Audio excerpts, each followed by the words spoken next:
KGF movie में याद है रॉकी की माँ ने क्या कहा था?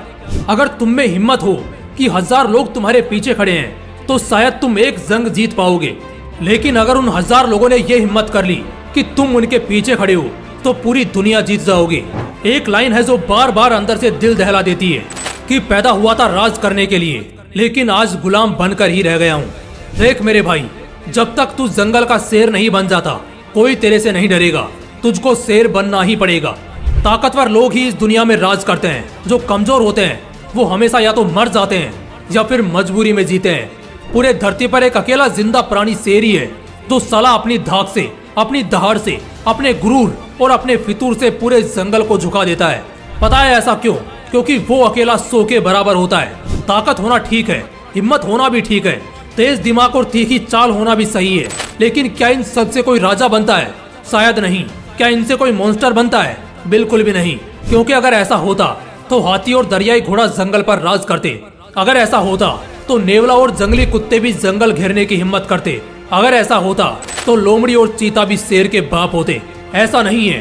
ताकत, हिम्मत, तेज दिमाग, तीखी चाल सब मंजूर है, लेकिन इन सबको छोड़कर एक ऐसी बात अगर किसी बंदे में आ जाए तो वो अकेला 100 के बराबर होगा। वो बात है सुल्तान बनने का एटीट्यूड। जिस बंदे ने पैदा होने के बाद से लेकर कभी भी किसी की गुलामी ना करने की कसम खा ली, उसका एटीट्यूड 7वें आसमान पर है कि चाहे जो हो जाए वो सुल्तान बनेगा, किसी का गुलाम नहीं। ठीक पुष्पा की तरह। तो चाहे पत्थर पर लिखवा कर ले लो, वो बंदा 100 के बराबर ही नहीं, लाखों में एक होगा। और वाकई में वो बंदा बहुत तगड़ा होगा। उस बंदे का तुम सिर काट सकते हो, लेकिन मजाल है कि तुम उसका सिर झुका दोगे। तुम्हारी जिंदगी छोटी पड़ जाएगी, लेकिन तुम उसे गुलाम नहीं बना पाओगे। ऐसा नहीं कि सिर्फ फिल्मों में हमने ऐसे लोगों को देखा है जो अकेले 100 के बराबर हों। छत्रपति संभाजी महाराज, महाराणा प्रताप, पृथ्वीराज चौहान, भगत सिंह, रविंद्र कौशिक, ऐसे बहुत शेरों को हमने देखा है जिनका नाम सुनकर ही सामने का झुंड थर थर कांपने लगता था। यही मैं तुम्हें बताना चाहता हूँ, खासकर ये बताना चाहता हूँ कि तुम अकेले 100 के बराबर बन सकते हो।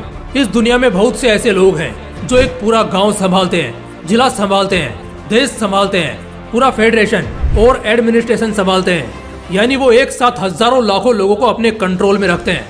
क्या लगता है उनके अंदर कोई अद्भुत ताकत या कोई वरदान मिला है उन्हें? नहीं मेरे भाई, बस क्योंकि वो अकेले चलने से नहीं डरते, अकेले लड़ने से पीछे नहीं हटते। जिस तरह एक शेर हर हालत में एक शेर ही होता है, भले ही उसको 10-20 जंगली कुत्तों ने घेर लिया हो, मगर फिर भी वो अपना वजूद नहीं छोड़ता। और अगर मौत से भी बढ़कर तुम्हारा वो इंडिपेंडेंट एटीट्यूड हो गया ना, तो उस दिन तुम 100 के बराबर हो जाओगे, एक मॉन्स्टर हो जाओगे। सच में यार, गैंगस्टर बनने में क्या मजा है?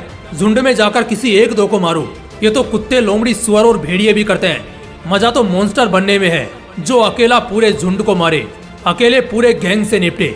हाँ पता है, एकदम से इतना जिगर, इतनी ताकत नहीं आएगी, लेकिन एक बार निपट कर तो देखो, अंदर से शेरों वाली फीलिंग आएगी और फिर साला जिंदगी का हर आखिरी डर भी मर जाएगा। अब तक तो बेशक तुम्हारे दिल में वो आग लग चुकी होगी जो तुम सोच कर आए थे, लेकिन इतना काफी नहीं है। एक आदमी अकेले 100 के बराबर होगा। बस अगले कुछ मिनट नजरें गड़ाए रखना। 3 ताकतवर नीतियां बताऊंगा, दिमाग में उतार लो, साला किसी का बाप भी नहीं झुका पाएगा। पहली नीति, जिंदगी के सिद्धांत साफ रखो, ना किसी को छेड़ो, और अगर कोई तुम्हें छेड़े तो उसे हर हाल में ना छोड़ो। कभी किसी के साथ गलत मत करो, अपने हिसाब से जिंदगी जियो। बच्चे, बुजुर्ग और औरतों की इज्जत करो, और कोई भी ऐसा काम मत करो जिससे कल शर्मिंदा होना पड़े, सिर झुक जाए। ऐसे कुछ और सिद्धांत बनाओ और बस फिर चाहे जान जाए, लेकिन हर हाल में इनसे मन मत हटाना। जो इंसान सिद्धांतों के साथ अपनी जिंदगी नहीं जीता, उसकी दूसरे तो क्या, खुद अपने भी इज्जत नहीं करते। उसकी जिंदगी कटी पतंग की तरह होती है। किस दिशा में जाएगी कोई नहीं जानता, लेकिन आखिर में कचरे में ही मिलेगी, ये सब जानते हैं। दूसरी नीति, कुत्तों की संगत छोड़ो। अगर शेरों की बादशाह चाहते हो तो कुत्तों की संगत छोड़ो। अगर शेर का बच्चा भी कुत्तों के झुंड में बचपन से रहने लगेगा तो वो कभी नहीं धाड़ पाएगा, बल्कि सिर्फ भौंक कर ही रह जाएगा। शेर का बच्चा भले ही राजा की प्रजाति का होगा, लेकिन अगर बचपन से वो सिर्फ शिकार बनता रहेगा, शिकार करना नहीं सीखेगा, तो उसे कोई अपना राजा नहीं मानेगा। इसलिए शेरों की संगत में रहो, क्योंकि ऊंची सोच वाले बनोगे तो ऊंचे दर्जे में रहोगे।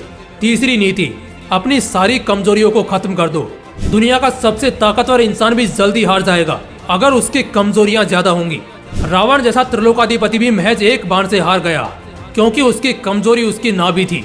इनफैक्ट इसके अलावा उसकी कोई कमजोरी थी ही नहीं। जिससे उसे हराया जा सके, मगर अपने घमंड और इस कमजोरी की वजह से वो मारा गया। याद रखना, तुम्हारी जितनी ज्यादा कमजोरियां होंगी तुम उतना ही हारोगे, कमजोर ही रहोगे और हमेशा गुलामी और समझौते में ही जिंदगी कटेगी। मॉन्स्टर बनना है, अकेले सो के बराबर होना है, तो अपनी हर कमजोरी को एक एक करके खत्म कर दो। दोस्तों, इस वीडियो के बाद मुझको नहीं लगता कोई भी अब बेचारा या किस्मत का मारा बनकर रहना चाहेगा। यहाँ से शेरों वाली जिंदगी जीनी है, सुल्तान बनकर मरना है। जब तक जिएंगे अपने दम पर जिएंगे, अकेले सो के बराबर बनेंगे। बस इस एटीट्यूड को दिल में बनाए रखो, बसाए रखो और आग लगाते रहो। अगर वीडियो अच्छा लगा तो इसे अपने दोस्तों के साथ जरूर शेयर करना। फिर मिलते हैं एक और नए मोटिवेशनल वीडियो के साथ। जय हिंद, जय श्री कृष्णा।